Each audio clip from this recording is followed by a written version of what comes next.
عليكم ورحمة الله وبركاته.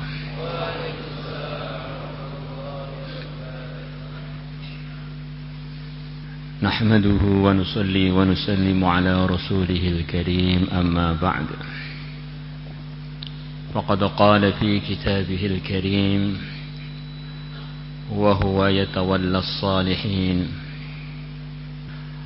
وقال النبي صلى الله عليه وسلم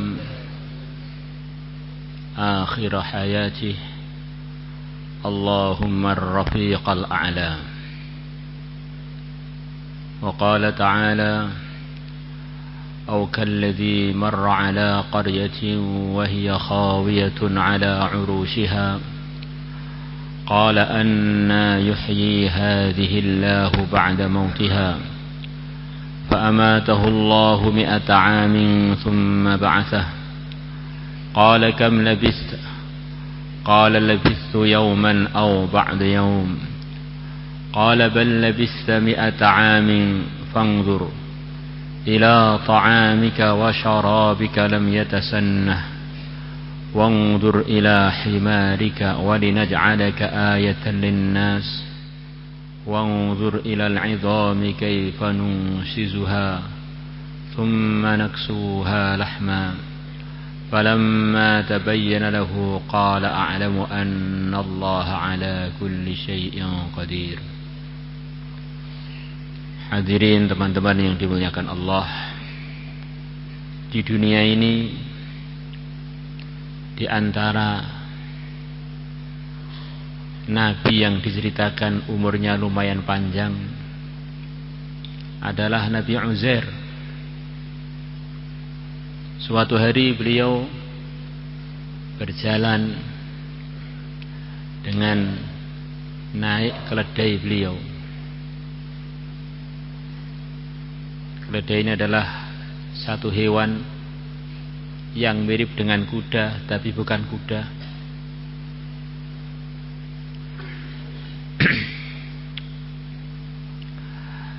Yang mana termasuk hewan yang seluruh nabi pernah menaikinya. Ma min nabiyyin illa warakibal himar. Tidak ada nabi pun kecuali pernah naik keledai. Maka Nabi Uzair berjalan sampai ke bekas reruntuhan sebuah kampung. Kosong, penghuninya sudah punah. Qala anna yuhyi hadhihi Allahu ba'da mautiha. Nabi Uzair bertanya-tanya dengan diri beliau sendiri, gimana ya caranya Allah menghidupkan kampung yang sudah punah, kampung yang sudah hancur lebur ini, sudah enggak ada penghuninya. Bagaimana caranya? Sambil beliau merenung-renung begitu itu, beliau ketiduran di bawah pohon. Dan tidurnya bukan sehari 2 hari. Tidur beliau selama 100 tahun. Fa'amatahullah. Fa'amatahu di sini banyak ulama mengatakan ditidurkan. 100 amin 100 tahun thumma ba'athah, kemudian Allah membangunkan beliau. Maka ada malaikat yang diutus oleh Allah kepada beliau. Qala kam labista? Kamu tidur tadi berapa lama? Maka beliau mengatakan labithu yauman aw ba'da yaum. Paling sehari atau kurang dari itu. Qala bal labitha 100 am. Kamu bukan tidur sehari atau kurang dari itu, tidur kamu itu 100 tahun. Kamu lihat kuasa Allah. Fangdur ila ta'amika wa syarabika lam yatasannah. Lihatlah makanan kamu yang kamu bawa 100 tahun lalu dan minuman kamu yang kamu bawa 100 tahun yang lalu sama sekali tidak berubah, tetap seger, tetap enak dikonsumsi. Tapi di samping kamu, wangdur ila himarik, wangdur ila himarik, lihatlah keledai kamu. Dia melihat keledainya kaget, keledainya tinggal tulang belulang saja. Satu tidur, satu jadi bangkai, yang makanan dan minuman tetap seger di satu tempat yang sama. Kaifa nusizuha thumma naksuha lahma. Kamu lihat bagaimana tak bangkitkan lagi, tak beri daging lagi. Maka tulang-tulang yang sudah berserakan tadi merapat, kemudian mulai tumbuh daging, tumbuh kulit, lengkap jadi keledai lagi, dan siap beliau naiki lagi. Falamma tabayyana lahu qala a'lamu anna Allah 'ala kulli syai'in qadir. Oh, begini tuh Allah menampakkan kuasanya pada aku, yang dikehendaki hidup, akhirnya tidur 100 tahun dia tak terasa, yang dikehendaki ngantuk waktu bayan 1 jam pun tidak terasa. Yang dikehendaki tetap seger, enak diminum, enak dimakan, tetap seger. Yang dikehendaki hancur. Maka beliau mengatakan, a'lamu annallaha ala kulli syai'in qadir. Aku yakin Allah itu maha kuasa atas segala sesuatu. Maka beliau naik keledai, beliau melihat kampung yang beliau tinggal tidur 100 tahun yang lalu. Ternyata sudah ramai, penuh penduduk, ramai pasarnya, rumah-rumahnya sudah rumah baru semuanya. Maka cerita yang diceritakan di ayat ini jadi harapan baiknya para ulama. Allah cerita kuasanya, kampung yang sudah hancur lebur, keledai yang sudah punah dibangkitkan lagi, dijadikan hidup lagi, kampungnya makmur lagi, dipenuhi oleh penduduk lagi. Maka kalau orang ingin bangun apa-apa, kalau membaca ayat ini, harapannya Allah mudahkan niat-niat dia untuk bangun, katanya. La ilaha illallah. Kesimpulannya para hadirin, dulu nggak usah terlalu dulu, beberapa ratus tahun yang lalu itu bisa saja kampung kita ini nggak ada apa-apanya, kemudian habis, kemudian muncul lagi, kemudian habis, muncul lagi, habis, muncul lagi. Sebelum itu semua, dalam hadis Imran bin Husain, yang mulia Nabi besar Muhammad sallallahu alaihi wasallam bersabda, kana Allah wa lam yakun ma'ahu ghairuhu. Yang ada itu hanya Allah, selain Allah itu tidak ada. Ini pernah terjadi, semuanya nggak ada, yang ada hanya Allah. Begitu Allah kehendaki dunia ada, maka adalah yang dikehendaki Allah. Manusia ada, maka wujudlah manusia. Malaikat ada, maka wujudlah para malaikat. Sebelumnya semuanya tidak ada, yang ada hanya Allah saja. Dan ini sebetulnya berkelanjutan. Bagi orang yang merenung setiap hari, sebetulnya banyak hal yang dari tidak ada menjadi ada, dari tidak ada menjadi ada. Asalnya nggak pengen begini jadi pengen. Bahkan yang asalnya ada jadi nggak ada. Mirip-mirip cerita Nabi Uzair tadi. Hanya saja karena itu hari yang terjadi pada kehidupan kita, kadang-kadang kita ini kurang memikirkannya. Dulu tetangga ada, sekarang nggak ada. Dulu nggak ada, tetangga baru ada. Dulu anak nggak ada, sekarang ada. Dulu yang ada, sekarang nggak ada. Terus begitu itu. Maka seluruh dunia tidak ada yang berani ngaku sampai sekarang. Siapa yang berani ngaku dia ini bisa mengadakan perkara dari tidak ada ke ada? Amerika yang katanya negara apa? Super power. Super power. Itu ngaku macam-macam. Ternyata dia sendiri nggak pernah bisa ngaku bisa mewujudkan sesuatu yang asalnya nggak ada jadi ada. Bahkan ngaku pasir sebelumnya nggak ada, sekarang ada, itu mereka nggak berani. Nggak ada pasir made in Amerika, nggak ada. Yang ada, yang sudah ada, mereka rakit-rakit gitu saja, kemudian diaku-aku. Sampai bahan yang mereka buat pun juga mereka ya bukan yang buat. Dan ketika mereka buat pun juga mereka menggunakan perkara yang enggak mereka buat, yaitu otak mereka, tangan mereka, mata mereka. Mereka pun enggak berani ngaku buat otak mereka sendiri. Ini bagi orang merenung tuh benar-benar aneh bin ajaib. Orang punya otak kok enggak percaya dunia ini ada yang ngatur, dunia ini ada yang menciptakan. Maka beberapa sahabat diceritakan dinasihati oleh Nabi, dinasihati oleh temannya. Nasihatnya ringkas saja ketika teman-temannya itu enggak masuk Islam. Dikirimi surat, istrinya hanya satu kalimat saja, al-aqla, al-aqla, al-aqla. Utekmu guna mikir. Ditulis di surat isinya al-aqla, al-aqla. Ya apa itu maksudnya? Wah, aku kon mikir. Begitu menggunakan pikirannya, beriman. Nah, kalau orang ngantuk bisa mikir gak kira-kira?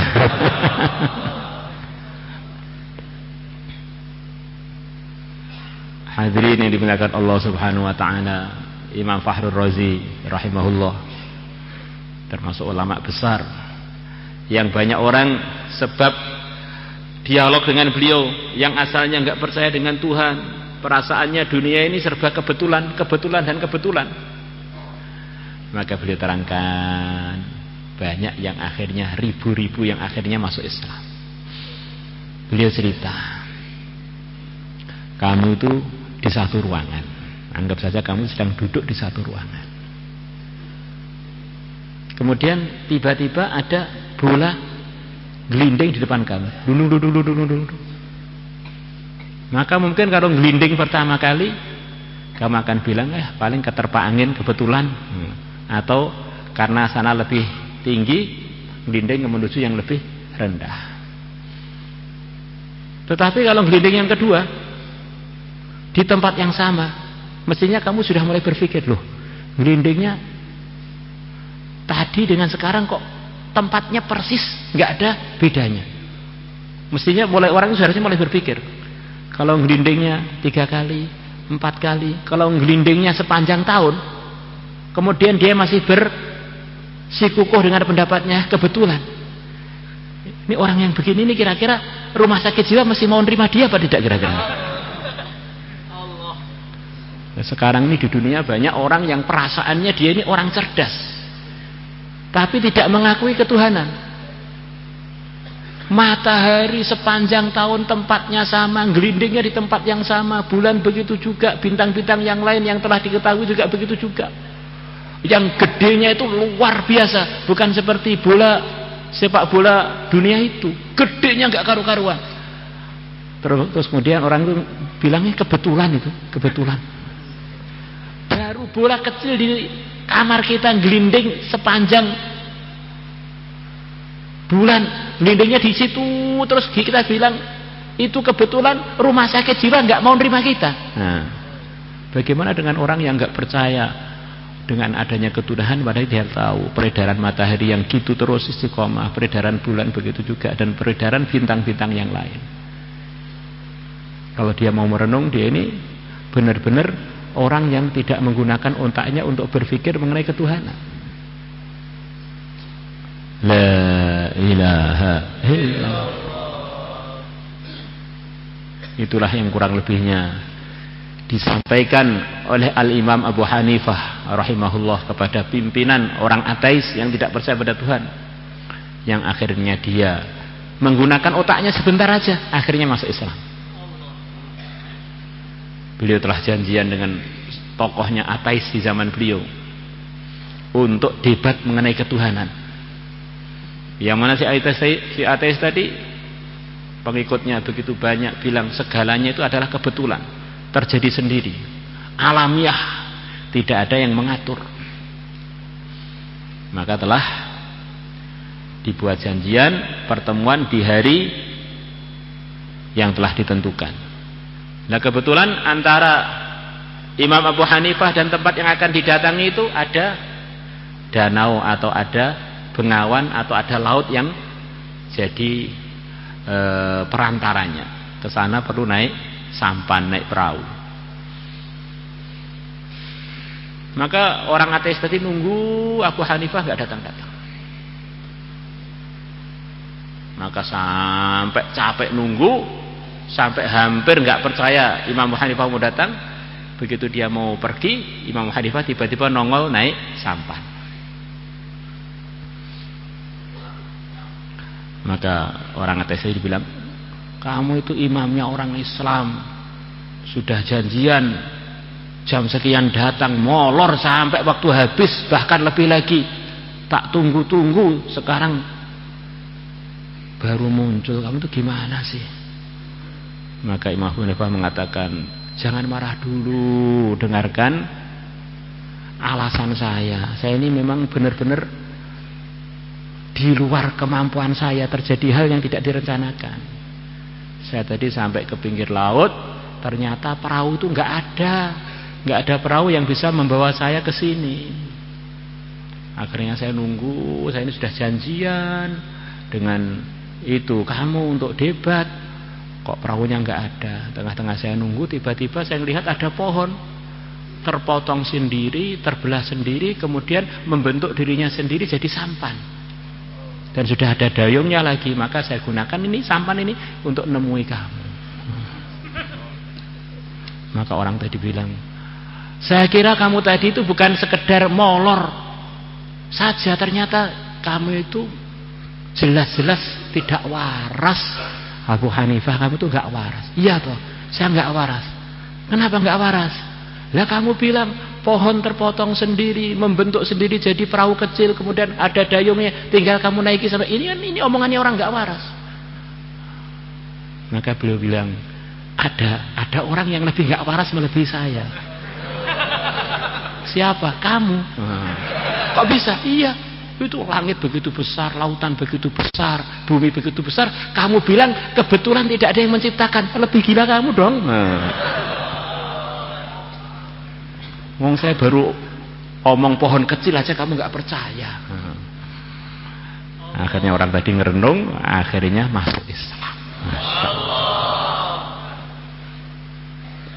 Maka dalam Al-Quran itu sekian banyak ayat bunyinya afala ta'qilun. Apakah kamu nggak mikir? Afala tatafakkarun. Afala tadzakkarun. Apakah kamu tidak ngambil pelajaran? Hadirin yang dimuliakan Allah Subhanahu wa taala, di balik pengaturan-pengaturan yang zahir maupun pengaturan-pengaturan yang di dalam organ kita atau yang kita nggak tahu, di belakang itu ada pengaturan yang mengatur segala yang zahir dan segala yang batin, dialah Allah Subhanahu wa taala. Yang diantara sifatnya Allah adalah al-zahir, begitu jelas bahwa beliau itu ada, bahwa Allah itu memang nyata ada bagi orang-orang beriman, bagi orang-orang yang mau berpikir. Beliau itu al-batin, benar-benar tersembunyi bagi orang-orang yang tertutup hatinya dari hidayah.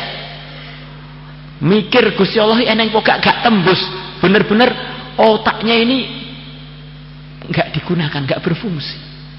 Kok bisa-bisanya kamu bilang dunia nggak ada yang ngatur, Tuhan nggak ada, itu benar-benar pekok kok pakai dewe itu pita lele.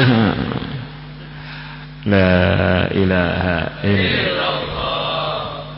Maka itulah yang dikatakan para ulama, karena Allah itu yang menciptakan segalanya, yang ngatur segalanya. Maka kalau orang itu baik hubungannya dengan Allah, ditolong oleh Allah, maka bereslah segala urusannya. Man wajadallaha wajada kulla syai' wa man faqadallaha faqada kulla syai'. Barang siapa menemukan Allah, mendapatkan ridhonya Allah, baik hubungannya dengan Allah, wajada kulla syai', dia telah mendapatkan segalanya. Barang siapa kehilangan Allah, kehilangan ridhonya, kehilangan hubungan baik dengannya, faqada kulla syai', dia telah gagal total. La ilaha illallah. Maka tidak ada usaha Tidak ada pengorbanan. Yang lebih penting melebihi bagaimana semua sikap kita, omongan kita, diam kita, duduk kita, bahkan ngantuk kita, ini mendatangkan baiknya hubungan dengan Allah, biar kita ditolong oleh Allah. Apa ada Pak orang ngantuk yang menyebabkan dia ditolong oleh Allah? Ada. Dalam banyak hadis diceritakan, di antara hamba-hamba Allah yang diridhoi oleh Allah, yang dibangga-banggakan oleh Allah di depan para malaikat, adalah hamba yang sudah ngantuk capek tapi tetap dia berangkat untuk menunaikan kewajibannya kepada Allah. Ngantuk, awake wabut, tapi karena Allah merintahkan tetap berangkat. Allah berfirman kepada para malaikat, lihatlah hambaku itu, dia sudah ngantuk-ngantuk tapi terus pantang mundur di dalam taat kepada aku.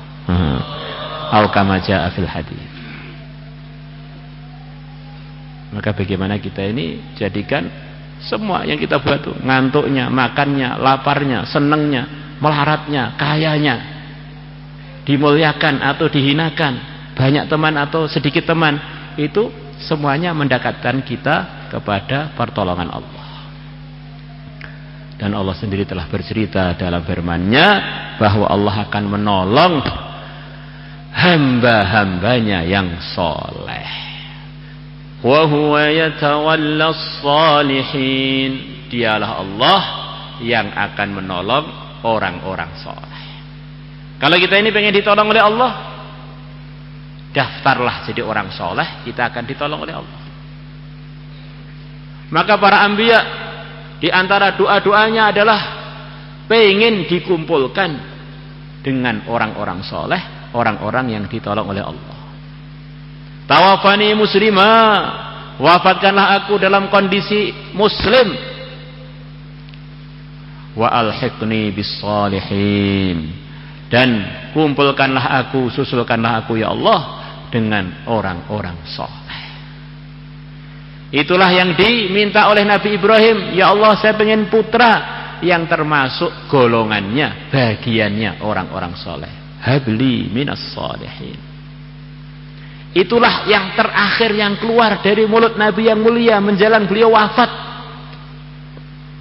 Beberapa saat sebelum beliau wafat, terakhir yang terlontar dari mulut beliau yang mulia adalah Allahumma rafiqal a'la. Ya Allah, saya pengen engkau kumpulkan dengan teman-teman yang tertinggi, orang-orang soleh, para nabi, para rasul. Nah, orang soleh itu bagaimana para hadirin? Sing piye to wong soleh sing piye? Apa yang namanya soleh? Ada orang tuh namanya soleh walaupun nggak soleh tetap soleh. Namanya soleh. Maka di zamannya Raja Iskandar Dzulqarnain, seorang raja Islam yang masih begitu muda, telah menguasai seluruh dunia, diatur sesuai dengan ridhonya Allah.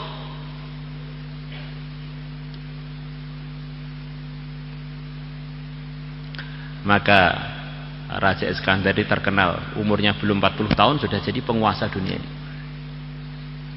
Nah, di pasukan beliau ada orang juga yang namanya Iskandar,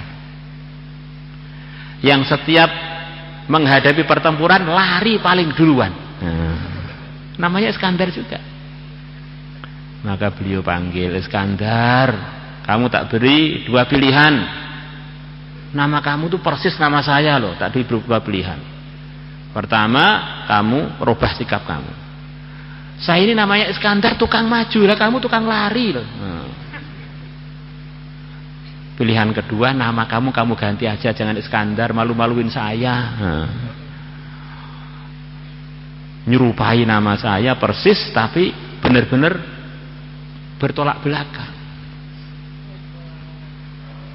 Orang soleh itu para hadirin adalah orang yang hidupnya tidak ada pelanggarannya. Itulah orang soleh. Padahal diri kita ini banyak sekali kelemahan yang sudah sering sekali kita dengar. Suka zalim, suka ngawur, suka nggak syukur, ikut nafsu, digoda setan, terpengaruh dengan lingkungan. Masya Allah. Itulah kelemahan-kelemahan kita. dikejar setan terus, maka orang itu akan bisa soleh. Kata sebagian ulama, kata Imam Ghazali, di antaranya dalam kitab Mukashafatul Qulub, pertama dia ini harus punya panutan. Kalau orang pengen soleh harus punya panutan. Standar hidup kamu tuh bagaimana toh Kang, biar kamu jadi orang soleh? Maka standar kesolehan adalah para anbiya. Pertama kali orang yang enggak soleh itu putranya Nabi Adam, gara-gara enggak ikut Nabi Adam langsung keluar dari kesolehan.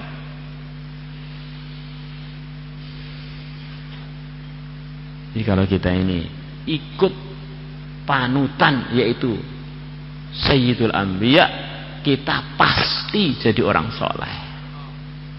Kalau enggak ikut yang pas, enggak ikut itulah yang enggak soleh. Maka kita evaluasi hidup kita 24 jam. Yang ikut tuh yang pasti berapa persen, itulah kesolehan kita. Yang lain belas, nggak soleh belas. Nah, ada orang tuh 10% soleh, 20% soleh, 25% soleh, ada yang belas. Nah, kalau belas berarti ya nggak kesentuh janji Allah bahwa ya tawalas solehin. Pertama kali, bagaimana kita jadikan hidup kita 24 jam ikut yang mulia Nabi besar Muhammad sallallahu alaihi wasallam. Mulai bangun tidur sampai tidur lagi. Insyaallah semuanya niat para hadirin. Kemudian yang kedua, Nabi kita sudah wafat. Untuk memahami Nabi kita secara umum mungkin kita akan kesulitan. Kalau kita memahami langsung ternyata langsung keliru nanti. Maka kita perlu punya pembimbing yang ngajak kita untuk ikut Rasulullah SAW 24 jam. Soal kita semuanya niat para hadirin. Kita cari guru-guru, ustaz-ustaz, cari ustaz-ustaz yang membimbing kita 24 jam dalam ridhonya Allah.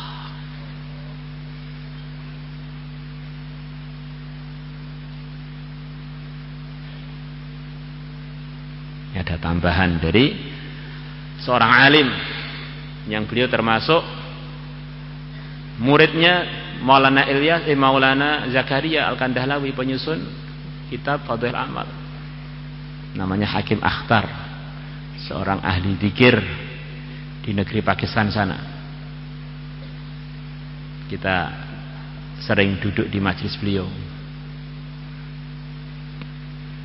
Waktu ayah kami singgah ke Pakistan sebentar, beliau juga ikut-ikut duduk dengarkan apa itu kata-kata hikmah dari Hakim Akhtar.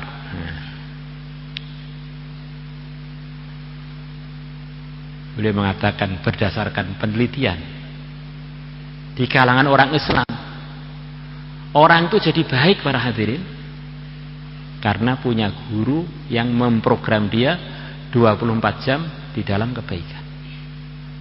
Maka kita lihat pelajar-pelajar di seluruh madrasah seluruh dunia, mungkin termasuk di madrasah kita, kok santri ikut program 24 jam akhirnya jadi soleh, nggak sempat nakal. Tapi begitu dia ini nggak ikut program itu, terjerumus dalam kelemahan-kelemahan dia sebagai anak Adam, sebagai manusia. Kemudian yang kedua, tidak semua orang-orang Islam berkesempatan punya guru,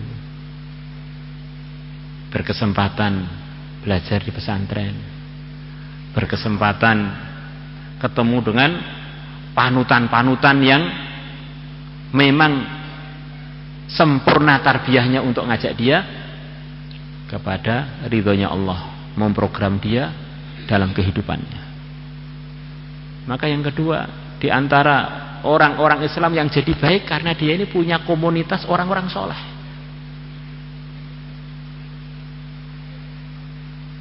Walaupun dia nggak pernah mondok, tapi karena komunitasnya adalah orang-orang soleh, maka dia pun menjadi bagian dari orang-orang soleh. Nah, orang soleh itu di mana tempatnya, Pak? Yang bukan guru-guru, yang sifatnya pertemanan. Kata sebagian ulama, kamu lihat di seluruh negeri muslim, di antara standar kesolehannya orang Islam adalah di kampung-kampung, di kota-kota, di negeri-negeri, orang Islam yang rajin sholat jamaah 5 waktu di masjid, bisa dipastikan mereka adalah orang soleh di zaman itu, di kampung itu, di daerah itu, di kota itu. Karena dia ini bersentuhan terus dengan masjid yang menyambungkan dia dengan hidayah. Masjid yang dipenuhi oleh malaikat-malaikat rahmat. Masjid yang Nabi menjanjikan kalau Allah nurunkan musibah di dunia, Allah akan jauhkan dari orang-orang yang makmurkan masjid. Dan tidak ada musibah yang lebih besar melebihi orang hidup sekali, hidupnya tidak soleh. Itulah di antara anugerah Allah terbesar untuk umat Muhammad. Di bulan Rajab ini Allah berikan sholat, yang mana kalau sholatnya benar, kehidupannya jadi benar. Maka biasakan kita untuk jadi teman-temannya ahli masjid di kampung kita. Insyaallah semuanya niat para hadirin. Dan kita ajak orang-orang kampung kita untuk jadi ahli-ahli masjid, biar selamat dari musibah terbesar, yaitu hidup sekali nggak soleh, akhirnya nggak dapat janji agama untuk ditolong oleh Allah. La ilaha illallah.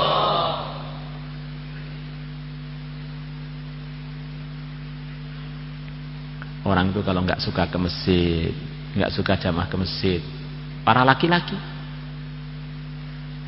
itu ungkapan seriusnya, bukan guyonnya. Karo Gusti Allah lho, ora wedi, apa meneh karo wong tuane, apa meneh karo pemerintahane, apa meneh karo jabatane, karo Gusti Allah lho ora wedi. Kita melihat anak kita berprestasi, perlu bersyukur. Melihat anak kita pandai baca Quran, perlu bersyukur. Melihat tetangga-tetangga kita macam-macam kebaikan mereka buat, kita bersyukur.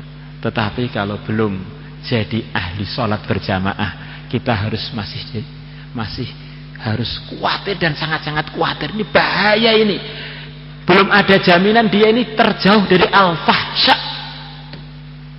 Dia ini seperti mobil yang belum ada remnya, sepertinya mulus-mulus saja, kalau nanti nabrak nggak bisa ngerem nih ini. La ilaha illallah.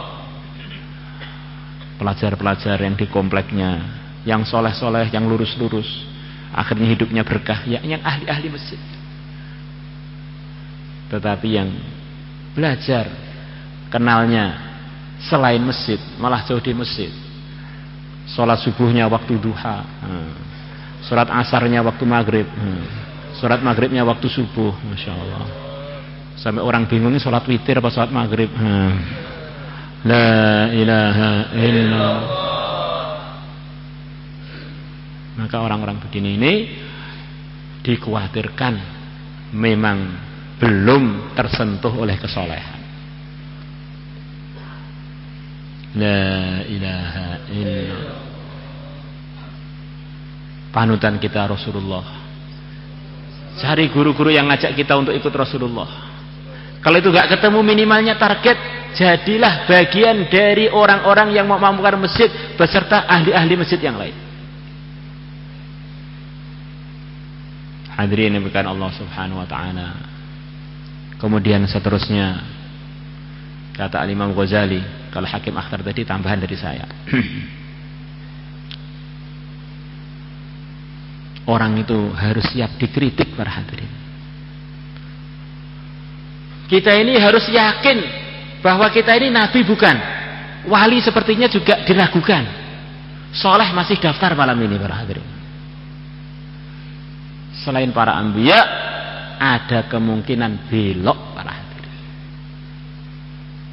Maka kita ini hidup ini harus siap untuk dikritik.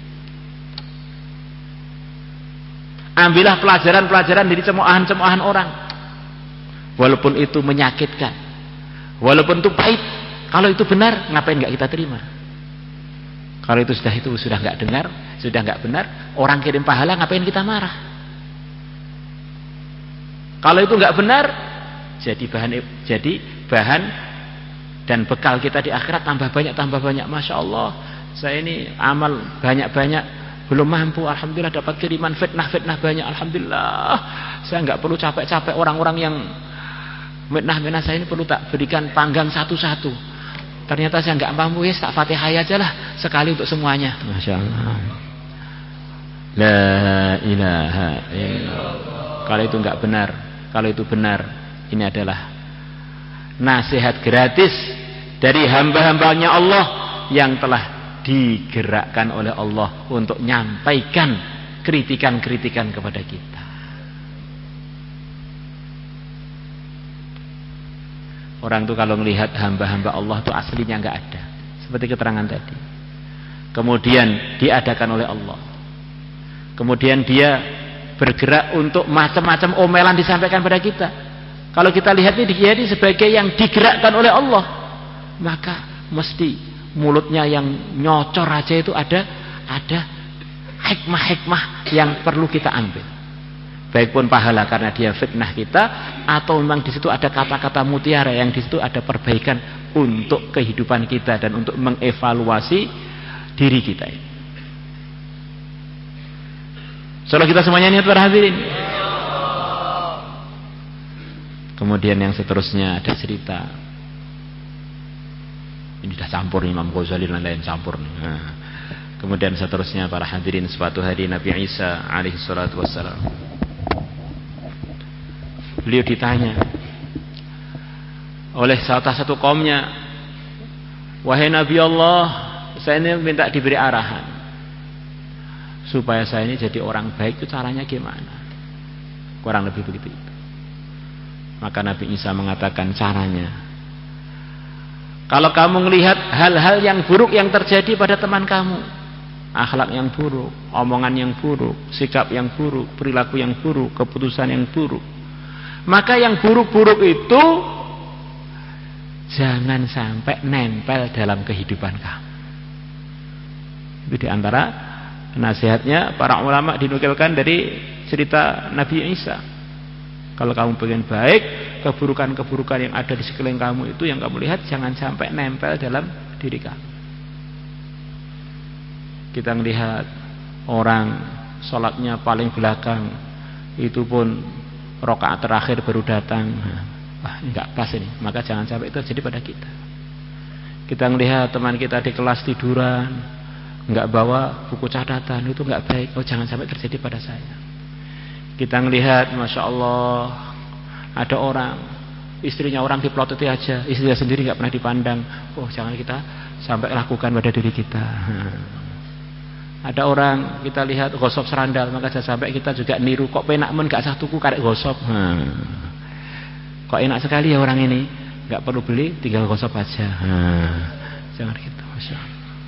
Keburukan-keburukan yang kita lihat, bagaimana keburukan itu tidak terjadi pada kita. Kita melihat sebagian orang dinasehati, marah-marah, diberi masukan, nggak mau nerima, diberi usulan, nggak mau dengar. Wah, ini orang-orang begini kolot, kaku. Kok saya nggak cocok kalau mimpin musyawarah begitu itu. Saya nggak mau jadi orang yang seperti itu. Melihat tok langsung mah saya kambuh. La ilaha illallah. Maka sekeliling kita adalah nasihat-nasihat untuk kita. Saudara kita semuanya niat para hadirin.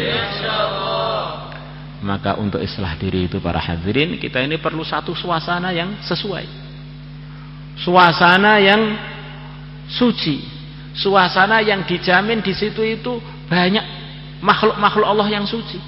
Suasana masjid, di sana ada sholat, ini sumber hidayah terpenting selepas iman. Suasana malaikat di situ itu, janji-janji agama, bagaimana rahmat-rahmat Allah dikucurkan ke masjid, bagaimana ketenangan dikucurkan di masjid, sayangnya Allah dikucurkan pada ahli-ahli masjid, jaminan husnul khotimah dikucurkan pada ahli-ahli masjid. Masya Allah. Bersihkan masjid maharnya bidadari. Masya Allah. Tambah sering ke masjid, banyak sekali anugerah-anugerah yang bisa kita dapatkan.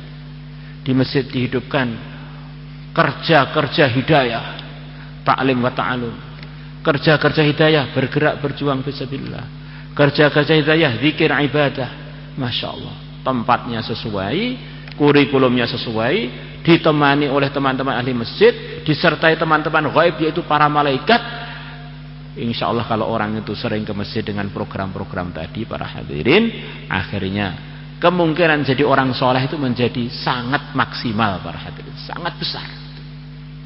Dan itu telah terjadi.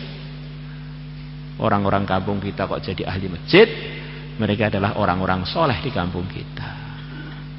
Maka untuk itu semua, siapa yang niat untuk keluar negeri jauh, IPB 4 bulan 40 hari untuk jadi ahli masjid, ngajak umat memakmurkan masjid dan bergerak ke seluruh alam untuk ngajak umat menjadi orang-orang soleh, jadi dai-dai, penerus perjuangan-perjuangan pendahulu kita, menyempurnakan iman dan amalnya, silahkan untuk maju.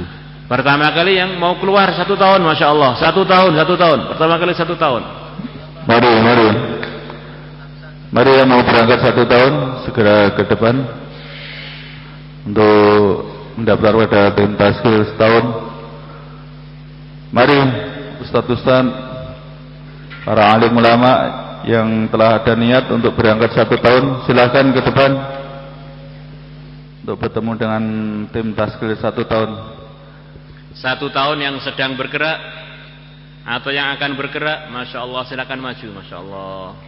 Mari yang sedang bergerak, yang sekarang ada di markas, semua berdiri ke depan.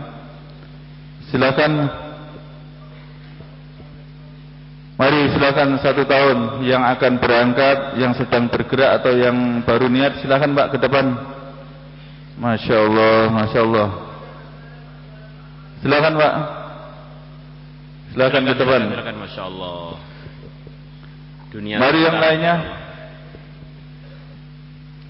Silakan, Masya Allah. Silakan Pak. Negeri jauh, Masya Allah. Bagi yang sudah teman-teman sudah pernah IPB, Masya Allah. Silakan negeri jauh. Masya Allah. Sekarang yang mau ke negara jauh, silakan berdiri ke depan. Mari Bapak-bapak yang mau berangkat ke negeri jauh, silakan ke depan untuk bertemu dengan tim taskil, mencatatkan namanya yang sudah ada persiapan untuk berangkat ke negara jauh. Mari Pak, silakan Pak. Ini ada teman kita yang mau berangkat ke Suriname, ada teman kita yang mau berangkat ke Mekah, Madinah, juga Thailand. Silakan Pak. Yang ada niat atau yang sudah mencatatkan nama untuk menguatkan niat, silakan berdiri ke depan. Silakan Pak. Mari Pak. Yang mau berangkat ke negara jauh, silakan, Masya Allah. IPB, Masya Allah. Yang mau berangkat ke India, Pakistan, Bangladesh, mari. Masya Allah, Ustazul. Mari Pak, yang mau ke IPB Pak. Yang mau ke IPB segera berdiri. Yang sudah ada niat, mudah-mudahan niat kita diterima oleh Allah, sehingga ada kemudahan-kemudahan untuk diberangkatkan oleh Allah ke India, Pakistan, Bangladesh Pak. Mari Pak, kita pasang niat dulu.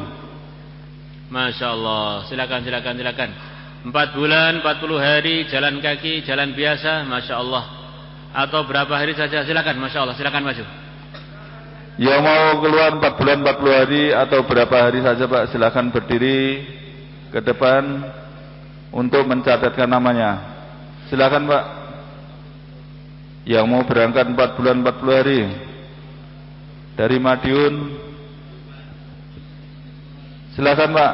Dari Getas, mumpung bulan Rajab, amalan-amalan dilipatkan, Masya Allah. Ada anugerah-anugerah khusus di bulan Rajab, Isra wal Mi'raj di bulan Rajab, Masya Allah. Silakan Pak, jamaah-jamaah sisa masa atau yang berangkat berapa hari saja, silakan ke depan. Mas-surat, Masya Allah. Yang mau keluar mas-surat, Masya Allah. Berapa hari saja, Masya Allah. Sekarang yang mau niat mas-surat Pak, yang mau niat mas-surat berangkat ke depan. Tadikan tim taskil di sebelah selatan dengan Pak Mubarak, Pak Haji Musa. Silakan Pak, yang mau keluar mas-surat berapa hari saja, 40 hari, 15 hari, 10 hari, ataupun 3 hari. dari halakoh, dari makalah. Silakan Pak berdiri Pak. Silakan Pak. Silakan. Masya Allah. Mari Pak. Insya Allah semuanya niat insya Allah.